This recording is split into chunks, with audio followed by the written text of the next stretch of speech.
everybody.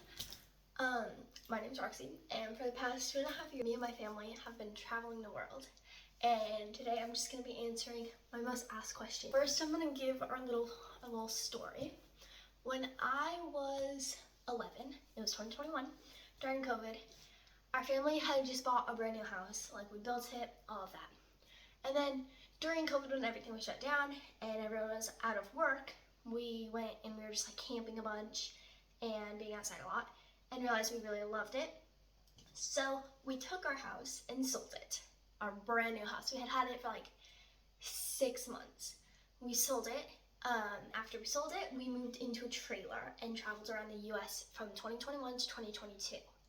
In 2022, we can thank my youngest brother, Kai, for this. He said, for my birthday, I want to go ski in the French Alps. And we were like, you know what? We could do that. So we flew to France and kind of kept going all around Europe. First question I get asked is, am I homeschooled? And yes. So how that works for me personally, it's different for like every person, but for me personally, I do some online and some with books. So for online, I do digital marketing with Google Coursera. That's one that I do during the summer. It's just a year-round thing. I've been doing it for maybe a year, almost a year, like this month. So for books, I do math, English, history, geometry, all that is in books. And so that's kind of my school situation. I probably get asked the most is where my favorite place I've been. And that would be Romania. I feel like so many people just don't really know about Romania. I'm in Croatia right now, and this is my second favorite country by far. Romania, there were castles everywhere, and I'm a castle nerd. I love castles. And they were just like, I don't know, like, there's just something about Romania. It just has a vibe, you know? The third question I get asked is how many countries I've been to. I've been to 20 countries. This is my 20th, Croatia. The next question I always get asked is if I like it. And I feel like this question is just, I have very mixed opinions on it because I love traveling. I love it so much. I love going to new places. Some days it's hard because you're traveling. It's 100 degrees. You're taking buses. It's like regular life. We're not vacationing. We're just doing regular life. The other question I get asked every single time is how my family affords it. And the main thing is my family runs a social media for our family travels. So make sure to go subscribe to that. I'll put it in the description. I got asked how if we take backpacks or suitcases. So my little brothers, they each have one backpack. I have two. Yes, I have two. So I have one that goes on my front and one that goes on my back. My front one just basically has all my school stuff because it is summer. But like I said, I'm still doing some online courses, which I take a lot of notes. So I have like my notebook, my makeup, everything goes in that front backpack, and then in my back backpack is just all my clothes. That's the only thing that's in there. Another question I always get asked is where we stay. Because some people are like, well, do you guys stay in hotels? Because we're trying to save as much as we can so we can travel as much as we want. So what we do is we use Airbnb and Booking.com. Those are the two main things we use. So right now I'm actually in a house in a tiny island in Croatia. It's amazing. I love it. And it's the best way to go. And if we want to save some money, we can just eat. We just home cook everything. Okay, after a brief little intermission, because we decided to go to the beach, what do we do if we don't have foods we're familiar with? We're not very picky eaters, at all. So I have definitely tried some very interesting foods. We always end up finding something. And because we eat at home, we just choose whatever we eat, so it makes it a lot easier. What do we do for transportation? It really just depends where we are, just like the food. Because if we're so we drove, so basically all through Scotland and Ireland and England, we had a car.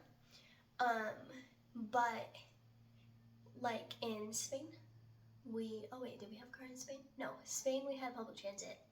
And same with Italy and some other countries. I can't remember which ones, but it just depends where we are. Croatia, we had it all in the entire beginning, but we're towards the end of our Croatia trip and we're just using public transit this time because you can't take a car on the island we're on. We do, like, if our family doesn't get along. And this question, I feel like it's just like regular life. Like, so me and my brothers are like besties. It just depends on the days because, like everything, some days are good, some days are bad.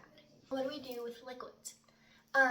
So some airports that we have been to, especially throughout the UK, you get one Ziploc bag, maybe this big, and because we don't check bags, we have to keep them under the limit, under 3 fluid ounces, I think.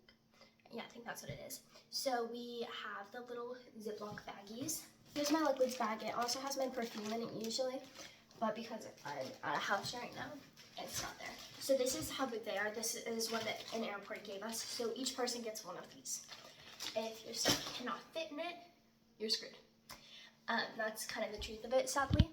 So we kind of just have to go with it. Some airports you can use, some airports they don't even have you take them out.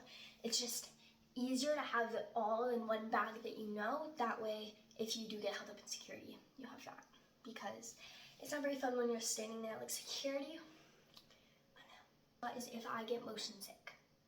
I personally do not. Like I grew up on boats. I'm totally part of traveling is.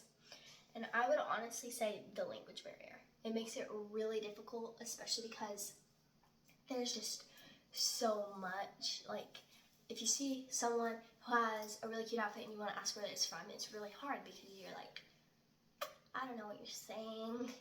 In France, it's a lot easier because my dad speaks fluent French because he lived in France. But in Croatia here, it's so difficult because in some countries they have completely different alphabets. Like in Morocco and Egypt, they're using Arabic, which is very difficult.